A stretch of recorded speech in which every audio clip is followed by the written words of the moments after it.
everyone, and you are now tuning in to this webinar on how founders and people leaders scale remote teams globally. So I'll leave it a few minutes while everyone gets tuned in and logged in, and I just would love to know where everyone's tuning in from today. So just dropped in a little message to the chat, and I guess I'll start by introing where I'm tuning in from. So I'm Leah. I'm the content and media manager at RemoFirst. I'm currently tuning in from Liverpool in England. Not sure how many people know of that, but yeah, I'll go around the table if you want to maybe say where you both are tuning in, and then we can do some intros once a few more people have entered. Excellent. Yeah, I am Jared Brown, co-founder of Hubstaff.com, and I'm calling in from Atlanta, Georgia, home of Coca-Cola. Nice. Coca-Cola. What? I'm Amanda Roeder. I lead the people function here at Hubstaff, and I'm calling in from Durham, North Carolina, home of the Durham Bulls. Yeah, I feel like with Beatles. The Beatles from Liverpool. Is that Yeah. Yeah, that's pretty good. All right, I think you topped both of us. Yeah, gotta drop that one in now. All right, Fab. Well, I'll leave people to start populating in, but yeah, I'd love for Jared, maybe just go ahead, introduce yourself, and tell the audience a little bit more about Hubstaff. Yeah, so I co-founded Hubstaff back in 2012 with my co-founder Dave Navote, and we started the business to solve for managing global teams. So not just remote teams where folks maybe live within 50 miles of an office and sometimes work from home, but really what we consider the future of work. And I think RemoFirst resembles this sort of a workforce, and probably many of you in the audience, which is a globally distributed team. And we were seeing that there were unique challenges to managing that team. When everyone's in the office, you can see you kind of see butts and seats. You can see who showed up on time. You can get a sense for who's working.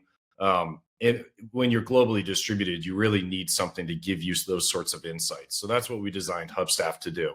It is at its core a time tracking plus proof of work tool.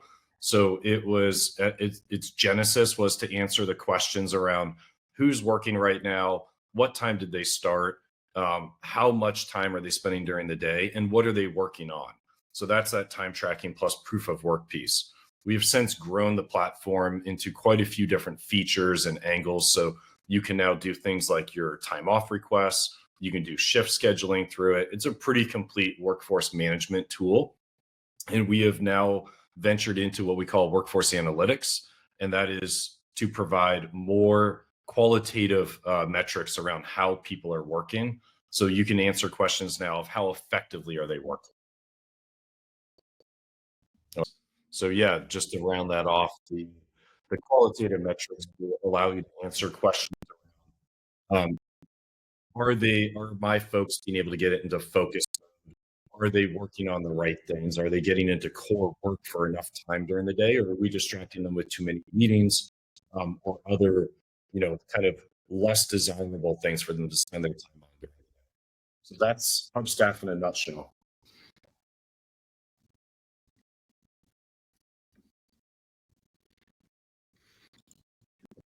So, Jared, let's get into it.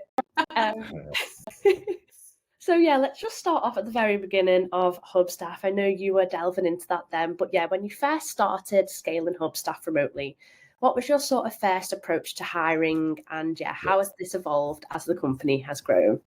Yeah, absolutely. So we've always hired remotely. We've been remote and global from day one.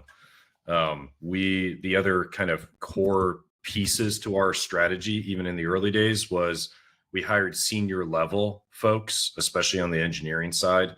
We had a small team, so we knew that we needed each engineer to be very strong and to be able to have a high amount of output and decision making around the architecture of the code base. We focused on quality sourcing for our hires. LinkedIn jobs wasn't so much of a thing back then. I actually don't know if it was at all in 2012. We worked on that, and I'll dive into each of these here in just a minute.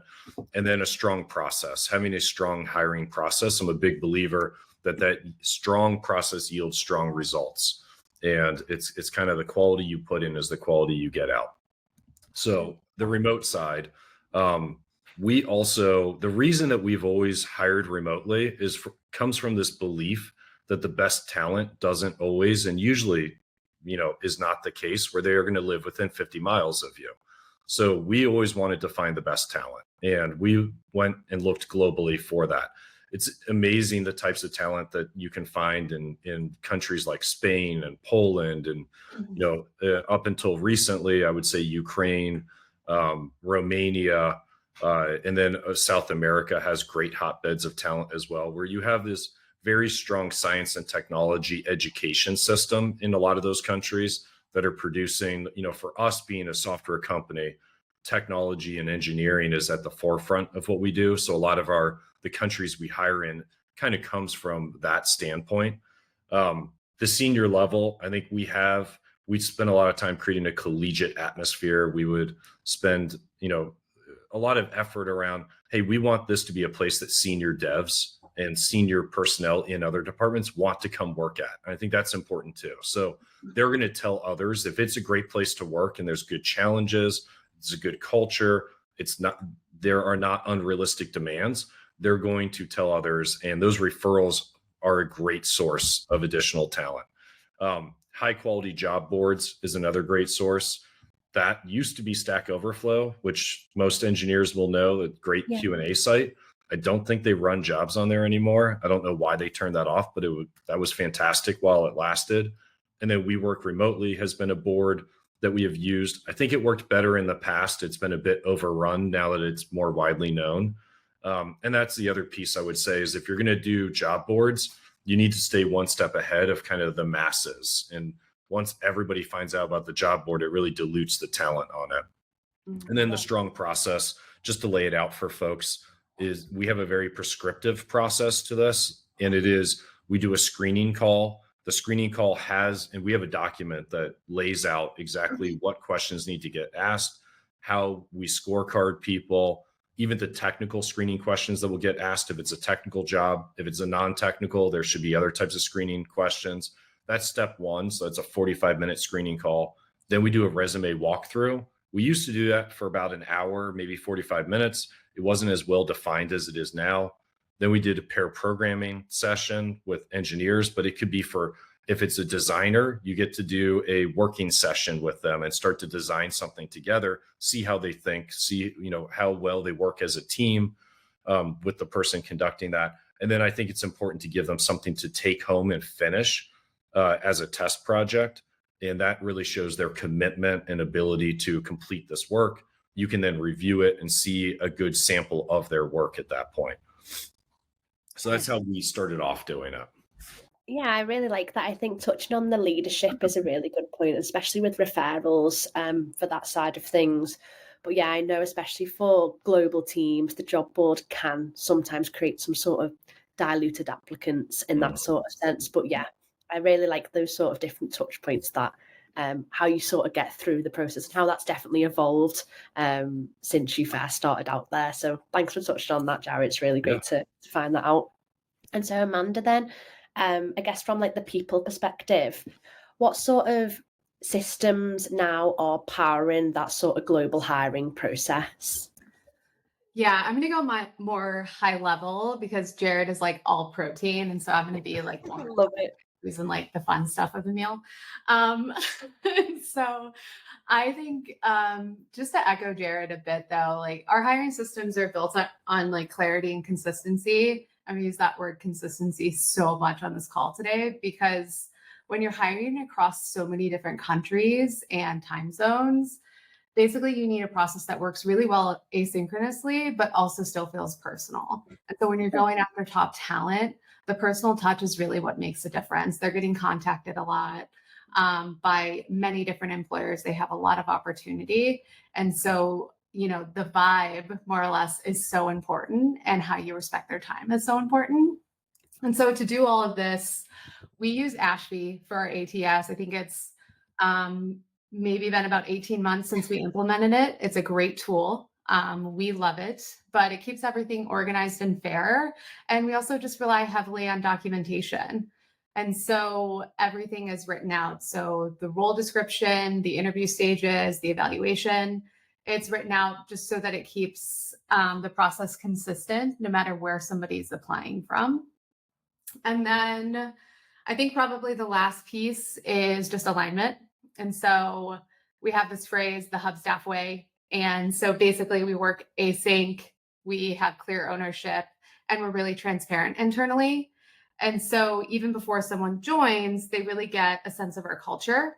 And you really want to give the sense of your culture in the interview process because that helps candidates weed themselves out or self-select out in addition to like you're auditioning for them just as much as they're auditioning for you. And so the tech keeps us efficient. Ashby is a great tool to use to do this, but clarity and communication are really what fuels the engine. Yeah, no, definitely. I think those are definitely two key words, especially with, as you're saying, like these distributed teams. You want to still make sure this sort of hiring process is really personal. And yeah, making sure you're introducing that culture from the get-go. So yeah, it's not only you deciding whether they fit in, but it's also themselves deciding whether it's the right fit for them as well. It's a really emotional process, and people need to make sure that they're emotionally involved in that as well from the get-go. So yeah, thank you so much for that, Amanda. And then as we do sort of talk about this sort of culture and personal element to it, are there any sort of steps that you're taking to making sure it's inclusive, or yeah, that you are maybe culturally aligning across regions when it goes through those the hiring steps?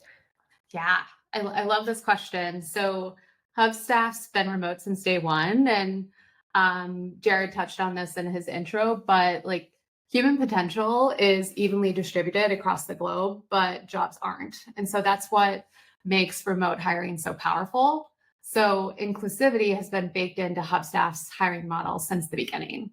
But I think beyond any process, like cultural alignment is about shared values, not just shared backgrounds. And so hub staffers, what we call our teammates internally, are people who thrive in autonomy, communicate clearly in async environments, and then really take ownership. And I think those traits translate across every culture.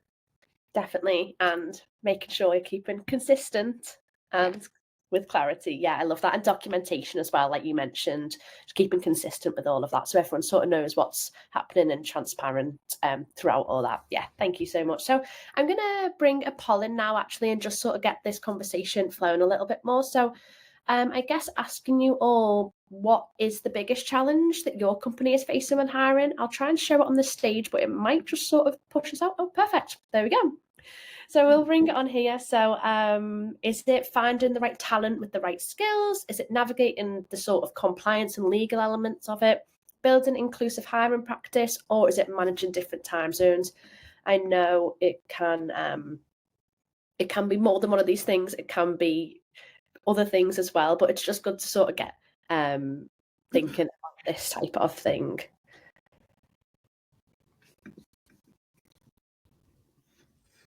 Yeah. Find the right talent with the right skills. Yeah, definitely.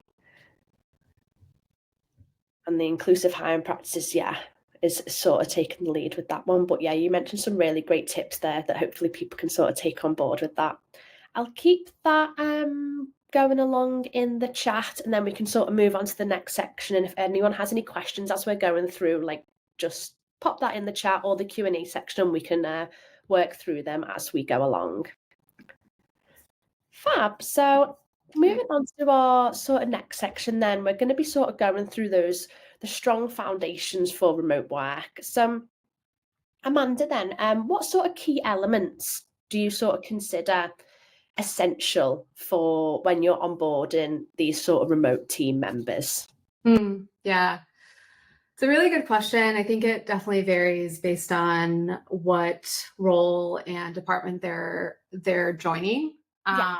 But it really comes down to giving clarity, building out opportunities for connection, and then giving teammates the opportunity to build confidence quickly. And so prior to someone joining, like we have a business reason for hiring someone. And so really what we're trying to do is make sure they have a really clear roadmap to get started and really launch into the organization. So 30, 60, 90-day plan, probably things that most HR folks are familiar with.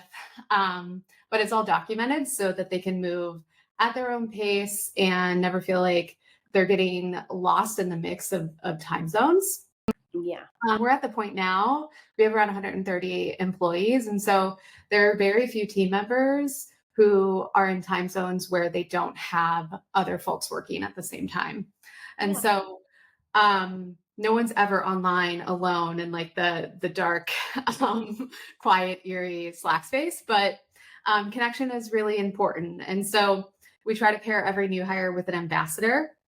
Kind of like a new hire buddy is maybe something you've heard it called before, but it's someone outside of their team who can help them navigate culture, navigate the norms of working at Hubstaff, and then even just like run through the small, silly questions that you may pick up on if you were in office and like actually seeing people do things. And then the last piece is, so talked about clarity, connection, and then the last piece is building confidence.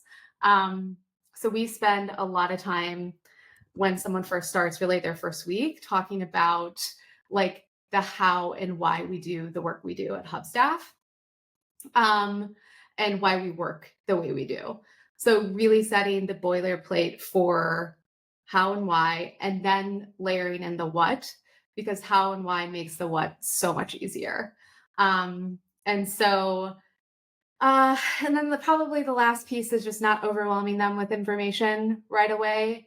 When you give people like the time and the trust they need, and context, they can really thrive remotely, and really own the piece of what we're building or what your company is building.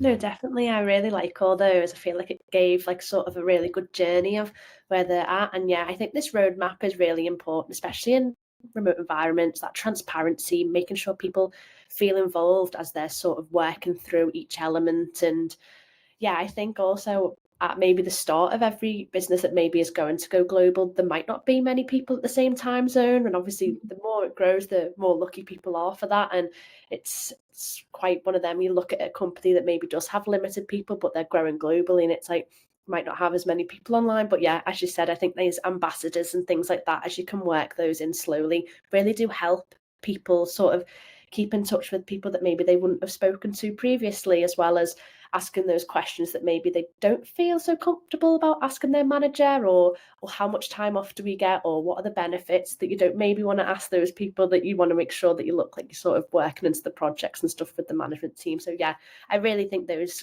three things, and definitely confidence, clarity, and connection. I think we're highlighting all those key C's in this conversation. I like this. So Jared, then, from your point of view as a founder, then, how are you sort of ensuring this clarity of vision and goals across your distributed team? Yeah, I think Amanda hit on a lot of it. A lot of it's ingrained during the onboarding, Yeah. but clarity for us really comes in the form of documentation. I see this as a superpower of a remote team, is the fact that it forces you to have to document things. I think if we were all in an office, we could easily walk up to people's cubicles and just have a chat. We could grab a conference room and have a meeting. You wouldn't have fireflies in that conference room, or whatever you use to record it and summarize it. You wouldn't have the need to document as much. And I think that forcing function in a remote environment is really great. It causes you, the person who is going to be you want people to understand the concept, but you need to work through it first. And having to put it down on paper causes you to work through it. And then it's this thing that people can now get clarity from. They can go back, revisit it, reread parts. We have found that it's not just integral or critical to do that on engineering, but we really do it in all of the departments. So something in the marketing department, a project or an initiative they're working on usually starts with a spec document or some document in Google Docs that really explains this is what we're trying to achieve. So let's lay the goal out. Number one, that should be at the top of the document. Then what's the problem that we're trying to solve? So it's clear to everybody. And some people may question, okay, the goal here is, may not align with the problem. Maybe the solution being proposed isn't really the best way to solve this. Once you're all in alignment, then detail how you're going to do it, get buy-in from that, and then it's very clear what to go do. So I think that's how I hear this. I hear clarity of vision and goals. And I think, yes, at a high level, at the company level, that should be documented, communicated, and understood during onboarding. But then this on a micro level needs to be done almost on a per project basis. What's the vision for this project? What are the goals? How are we going to achieve it? Great. We're all in alignment. It's documented. Let's go execute. No, definitely. Yeah, I think documentation is key, really, especially for remote teams. And I really like that.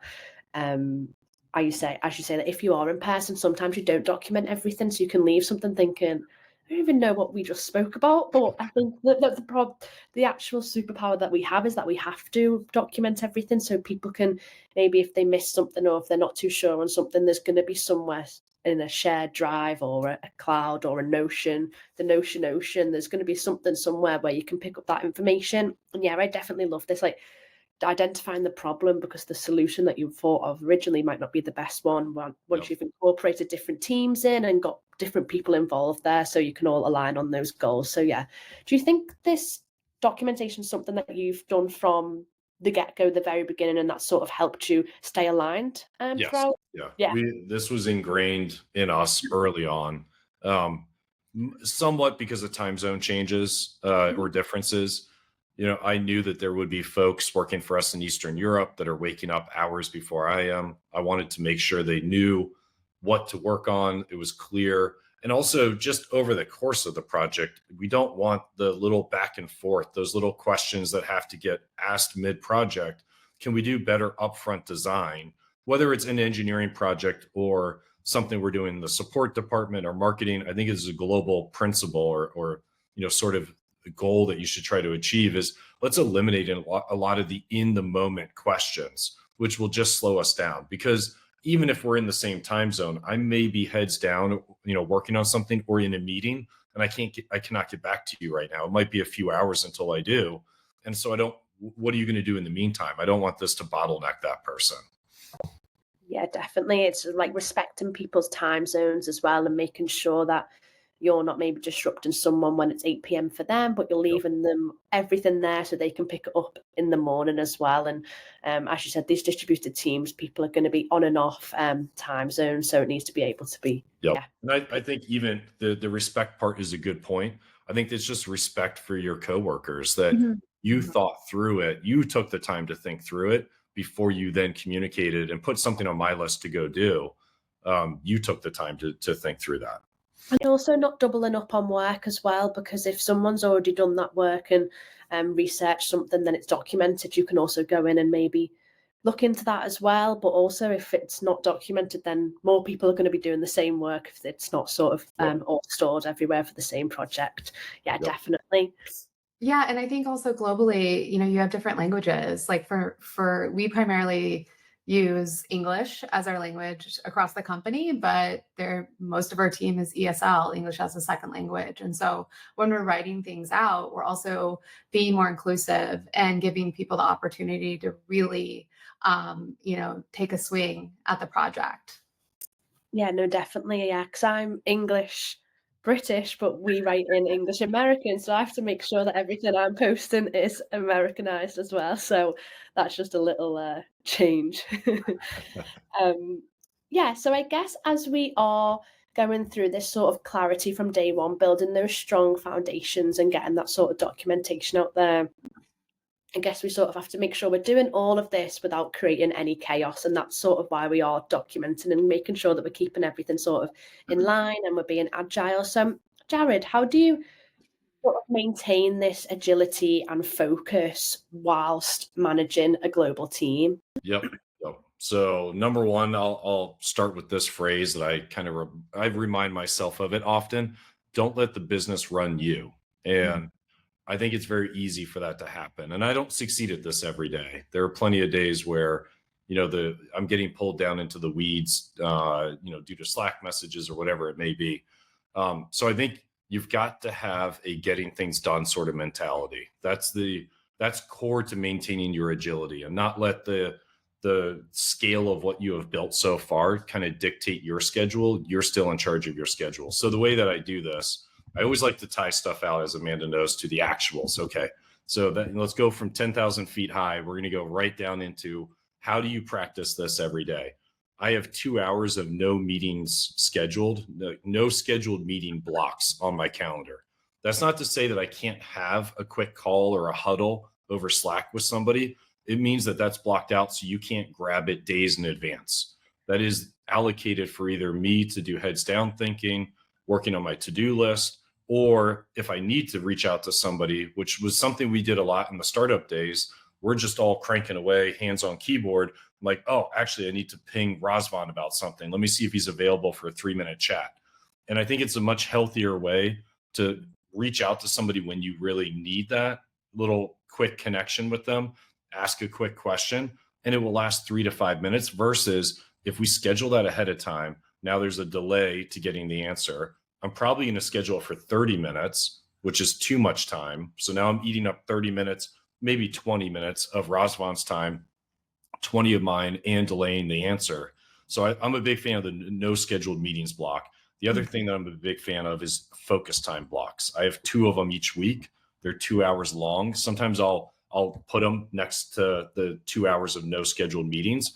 So if nobody needs me for anything, I've got 4 hours of put the headphones on, heads down work time. And I find that's really necessary to maintain that agility and focus. So those are kind of my tips and tricks. No, definitely. I think I really like this element of giving like a window for just to have like quick calls and stuff, because yeah, as you said, it can be all well and good having a meeting logged in for maybe a few days time, but yeah, if you need that response now, then I really like this sort of window of opportunity to be able to meet. It's like everyone's in a meeting room, but you can sort of go in and out and speak to everyone in this bubble. I like that. And then yeah, the focus time's definitely one as well.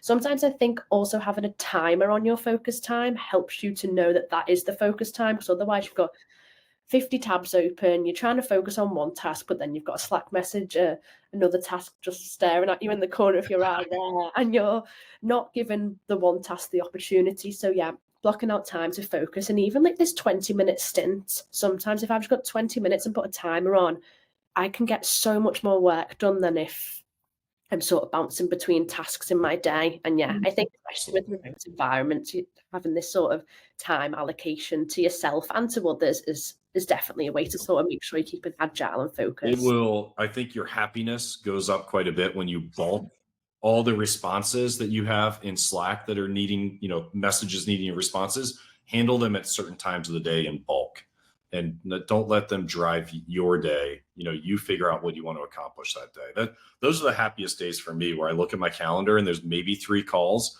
and it's all focus time and no scheduled meetings. I'm like, yes, this is going to be a great day. Jared, you don't like talking to us.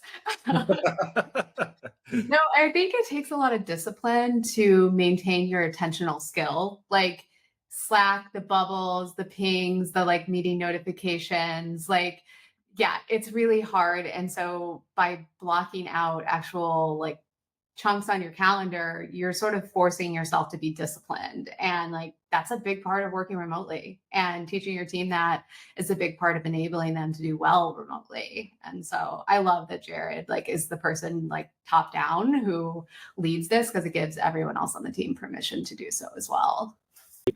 Definitely, yeah. And then also from Amanda, from your side, in terms of that sort of internal like process, is there any sort of indicators that you sort of see which thinks, okay, it's time to revisit that, like if in terms of sort of focus or sort of the agileness of the team, if there's anything that sort of you see it and you think, right, we should maybe revisit that, or something's evolved there and it's time to maybe change that process? Yeah. I think that most people or HR leaders, like when you're going through a growth period, it starts to expose these weak spots. When you work remotely, it either takes longer for them to get to the surface, so you need to have better ways to manage it, or it's even more obvious, because Yeah. remote work, you can't really, there's just a lot of stress testing that happens innately in that. And so the first thing that always happens is like friction. We see it like, maybe we have a couple open roles for a specific type of like engineering, for example, and it's taking a lot of time. Well, like, why is that? What is the friction? We didn't have that before. What has changed? And a lot of times it comes down to like people asking, like, who's owning this? What is the process here? And so that's a signal that we've really outgrown like the current structure. And then the second is inconsistency. So when decisions really start to vary between teams, or how we're doing things really varies between teams, it's usually time to like realign the framework. And so internally right now, we're seeing this with our performance review process. We had kind of, had nothing, grew to a point where we really needed something. We have these amazing department heads and executives who came up with systems that worked really well for their teams. And now we're to the point where we need to build consistency across the company. And that was sort of like, well, that started because people were like, what am I supposed to be doing? What is the process? And it became difficult to manage. And so before it gets utterly broken, I think we made the decision to like, let's solve this now. And so also keeping in mind that decisions are point in time. So if you have a process, it's a living system. Like you can update it and it should evolve with the business. It does, just because you made a decision last year doesn't mean it's still the right thing to be doing.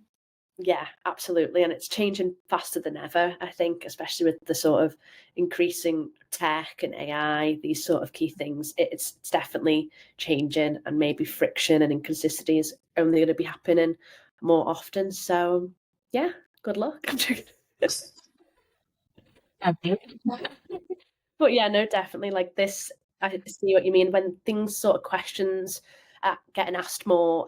Why are we doing this? What's this for? How do I get to this? It's like, well, maybe 3 people have asked this question now. So now let's take a step back and sort of see how we can sort of combat that. Yeah, that's definitely sort of some key elements.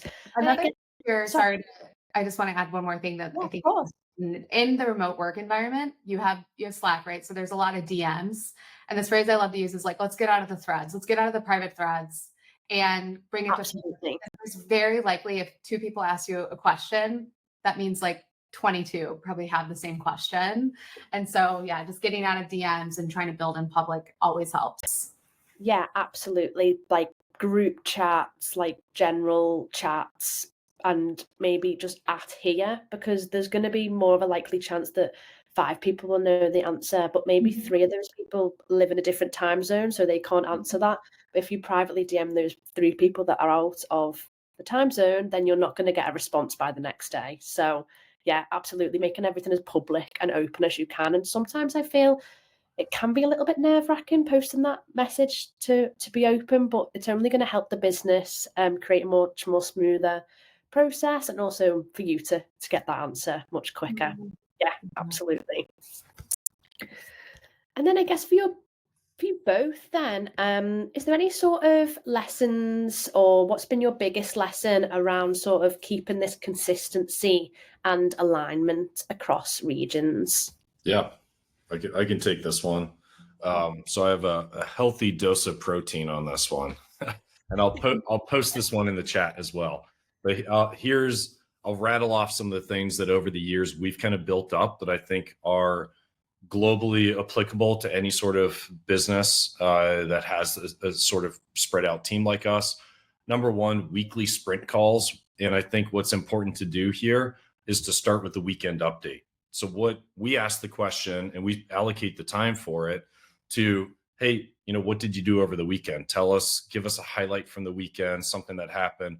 We want to not always be engaging about work. We want to allocate time and make it acceptable for us, the same as it would be if we were in an office together. We would know each other better than we tend to know each other remotely. So let's be intentional about creating these spaces and time in a remote environment where we do share what's going on in our lives and we get to know each other a little bit better. So that's a big one. And we have every team that does a sprint call starts with the weekend update. Daily async stand-ups. I'm a big believer in the stand-up. I'm an engineer by trade, so that's why you get a lot of this engineering flavor in things. And in the agile process and the Scrum methodology, they have this concept of a stand-up. And usually you do it synchronously. You get on a call, it's maybe 30 minutes long, could extend to an hour, and you go around in a circle. You all stand up and stand in a circle, and you talk about, what did you do yesterday? What are you going to do today? And do you have any roadblocks? So 3 simple questions. Instead of doing that synchronously, which I think is a bit time consuming to get everybody to do that, plus with mismatched time zones, it's also very hard to do it. You would get people that are not quite starting their day and they're at the end of their day. So we just do it asynchronously. And there's plenty of software you can find to do this over Slack or elsewhere. I think every team, whether they're engineering or not, can benefit from that. A few others, and I'll post all of them in the chat so everyone can see, but a monthly all hands call is something Amanda has instituted since joining. I'm a big fan of it now that we do it. I think you can remove some of the ivory tower approach that happens in remote, where you've got the thought leaders in the company up there in the tower making decisions, and it's a bit unclear to everyone else in the company, why are we doing what we do? What is all the stuff that we're even doing in the first place? They just see their very siloed view of the company down where they are. So we've got to be intentional at removing those walls and those silos and share with everybody. Here's how last month went. Here's how this month is going. Here's what we're focused on. This is how it ties out to what you all are doing. So they see the bigger picture.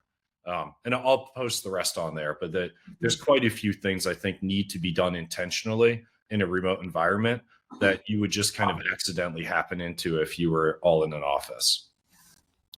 Yeah, absolutely. I think that the monthly meetings and that sort of all hands or go to market, whichever it sort of happens to be that you're in, it's really good because obviously each team are sort of in a way siloed to their own projects, making sure everything's complete, but it's really good to see what everyone's been up to, how then the next month means that you can sort of fit into what they're looking at and stuff, and it makes people work a lot more in sync with each other and find out how they can contribute to maybe the next upcoming project and how everyone could benefit from everyone else's team in the business as well.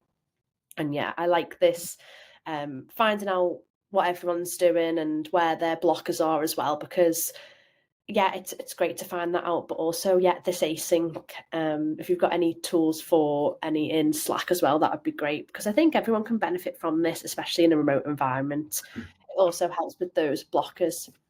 Yep. I know we use one that's in Slack. I don't know the name for it, but if you search if you search in their app store, you'll find probably multiple of them. Oh yeah, they've got a lot of sort of integrations, haven't they, that if you sort of search something in there, they'll all be able to populate in.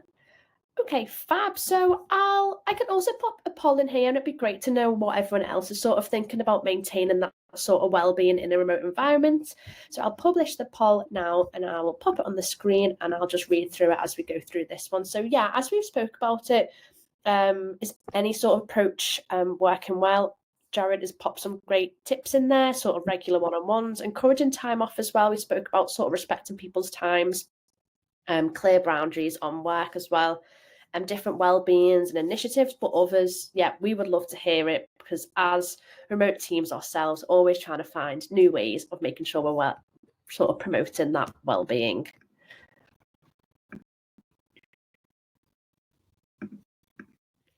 Yeah, the regular check-ins, I think, are definitely something for those remote teams, making sure people are still in contact and communication throughout. Clear boundaries, yeah, is definitely something that we spoke about, especially with the time zones, and making sure async work is something that is prioritized with those different times.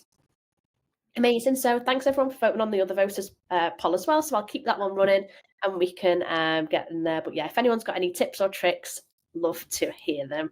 So I'll close that off the stage for the moment. Thanks everyone. Oh, let me remove from the stage. Okay, fab.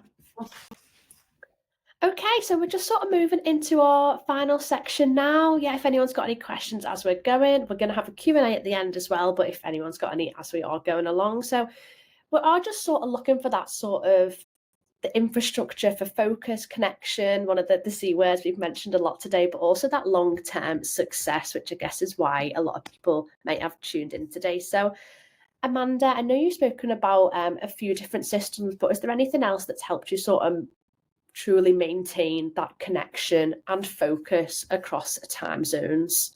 Yeah, this is like the question of the hour, I think. And I wish I had the secret recipe for everyone, but I'll share what I think, what I've seen work. And so the first is like truly giving team members clear targets and goals.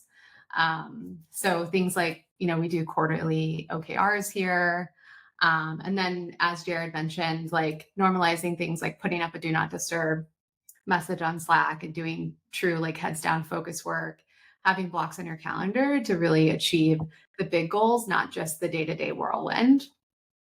And then the second piece around connection, I think having a meeting cadence, whether it's a monthly all team or the daily stand up or the weekly team meeting, I think making sure that holds steady is so important. So what you do consistently with your team, I love to say like consistency builds champions, like forget Wheaties, it's all about consistency. But so whatever you do, just hold it steady. And the meetings also maintain the human touch and layering accountability. And I think in a remote environment, accountability is a secret weapon, right? So it can sometimes get a bad rap. I think some of us can lean towards like accountability is like micromanagement, but really it is driving engagement on your team. And so if no one's ever checking on the work you're doing or there's no deadlines for your projects, does your work really matter? I just got back from my honeymoon, recently married. And when we came back, my husband and I were talking, and I was like, I have like 200 Slack messages that I have to get through. And he's like, I don't know what's going to be worse if I have 200 Slack messages or I have none. Yeah. Right. And so it's that feeling of like my work is important and therefore someone's asking me about it. And so I think accountability is really important to maintain focus, but also connection on your team and connection to what you're building. No, definitely. Yeah, I really like that. I think, yeah, I like this connection builds champions. I think that's a really nice sort of takeaway from that. But yeah, accountability definitely does have a sort of a negative connotation, and I completely get that. But yeah, if you're not getting messaged for stuff and you're sort of never talked to, then that's surely worse than that sort of side of it. So yeah, I 100% get that, and I really like that sort of take on it, You especially want for people to remote feel teams. important. Yeah, you want people to feel important and that their work matters. That's how you're going to build affinity on your team is like giving them a place in the company's vision and reminding them that they're a big part of it. Yeah, absolutely. And that's the reason there's a reason why they were there hired in the first place, definitely. And then Jared, I guess from your point of view then, is there any ways that you sort of evaluate whether these sort of things that are being put in place are working from like a leadership standpoint? Yeah. So I think looking at targets, looking at whether targets are being hit, that's a clear indicator in terms of, do you have the right processes in place? Do you have the right people in those roles? That's a question that the leaders of any company should be asking regularly. Um, and then I think having a gut feel, I trust my gut a lot in the, how do I think our hiring process is currently working? And if it's not, where do I think the problems could be? And there's a bit of an analysis piece, but I think there's a bit as a leader, you should always listen to and trust your gut. It's not all the data. So it's a combination of the two. Definitely. And then is there any ways that then if sort of red flags start happening, is there any way that you're sort of monitoring that, especially on a remote team Yeah, base? I can tell you my approach. I Yeah. don't know if it's the correct approach or one that I would prescribe to others, but I'm very much a leader that doesn't mind getting down into the weeds. I'll get into the details probably too easily. Mm. But that's usually my approach is I want to get my hands on it. I want to get my eyes in there and see firsthand what's going on. So my gut tells me there's something I need to then go look at in further detail. That's when I become more analytical, get involved, get down in the trenches. And I think people respect that too. If you're a leader that is willing to, really look at it and assess the situation and be down there in battle with them, I'm never somebody that's back on the top of the hill overlooking the whole battle and like, oh, I wouldn't be up for, no, I'm happy to be up front. I'm happy to throw my hat in the ring, and I'll even become a part of the process, which is where I'm saying maybe I get too detailed, but I'll become part of the interview process in that case, and start to right the ship from within is my approach. Nice. And Amanda? Yeah, what to say here? I'm kind of just chuckling at Jared's response. No, absolutely. I think it's a good way to sort of physically see the red flags that are involved and For sure. seeing them from first hand. So being able to see what is the problem here, how can we all align in the best way possible to see how we can achieve and be sort of long-term success. Yeah, I think my serious answer though is, we built this incredible tool internally. It's called Hubstaff. And we get to see all of these work patterns, right? And so when we're thinking about team health and engagement, we get to see like if there's irregularities happening and the work patterns of the people on our team. And so outside of the data, like the feedback that you get is sometimes more qualitative, right? So maybe they're slower to respond on Slack, or they're not engaging as much in a way that they used to be. And that might tell you like, hey, something's off. There's some imbalance there, whether it's at home or at work. But there may be something to monitor and really like pay close attention to. Definitely, yeah. I think that's a good sort of balance from people side and sort of a leadership side to get the right balance there. I guess one sort of little closing statement then, I guess, if you were advising a founder or maybe a sort of head of people who were trying to build this sort of first remote team today, is there anything that you would tell them to prioritize? Yeah, I can take a first stab at this. Just really piggyback on what Amanda just said. I think engagement is the word that comes to mind here. You can tell a lot from how folks are engaging with you, with others on the team. If you have a highly engaged team, everyone's motivated, everyone's working towards this common goal, and it just shows. You can just see there's really, huge alignment there, and self-motivation. It's when you have somebody that didn't fill out their daily stand-up 2 days in a row, or maybe it's, each week you're having to remind them once or twice here or there, hey, I noticed you didn't fill out the stand-up. Could you go fill that in? Would love to get your update for the day. Or I noticed your camera was off during the, sprint call, whatever it may be. And that could be a kind of a signal to go dig in one-on-one with them and see what's going on. Like Amanda said, maybe something in their personal life. I never assume that they're, that's where I go first, is people have real troubles and problems in their real life. And that's where my mind goes is, hey, I don't know what they're going through right now. But then number two, if that is sorted out, then what could it be within the work environment that maybe is leading to this? And are they not that interested in the work that they're doing? What could the problems be? But I think those early warning signs that fall under that umbrella of engagement, I think that's what you want to look at, and that's what you want to foster, is a high level of engagement in a remote environment. Definitely.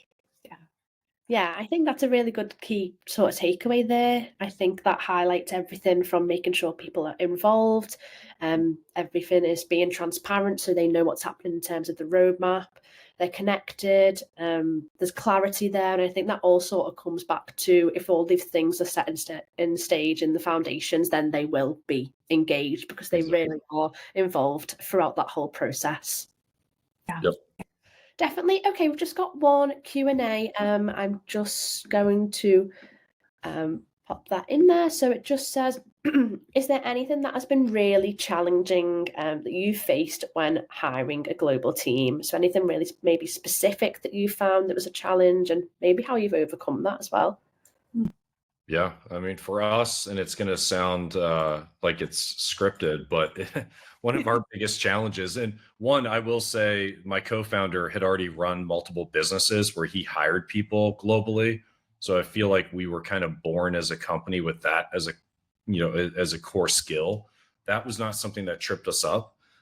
It really was later in life, as we were getting to $10 million of ARR and above, that compliance started becoming a challenge for us. And that's when I first learned about EORs and realized, okay, we don't have to go hire local counsel in each country and set up subsidiaries.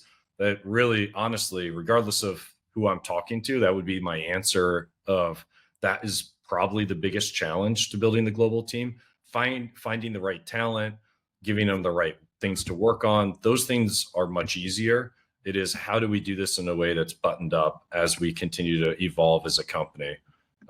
That's EORs, AORs, contractor products, everything that kind of fits under that. Oh, thanks. Great guest.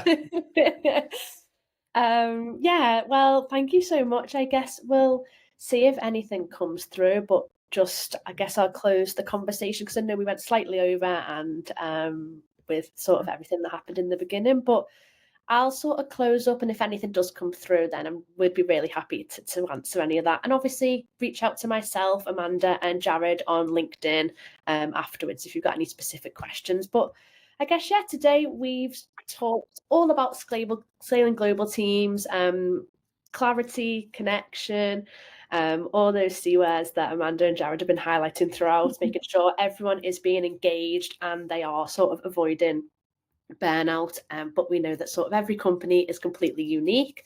Hubstaff can help with those things like productivity and driving engagement, which is what they've mentioned. And I guess if you are wanting to hire globally, as Jared has just pointed out, but you don't want the headaches of the compliance and payroll and local laws, etc., well, RemoFirst can completely help you with that and help you start hiring everywhere. So it's a good little tag team to be involved there. So I'm just going to pop on a little demo thing and you'll get an email as well with that. And if you want to find out any more information about RemoFirst or Hubstaff, then we will be there to answer any questions. And yeah, if you want to find out any more about us.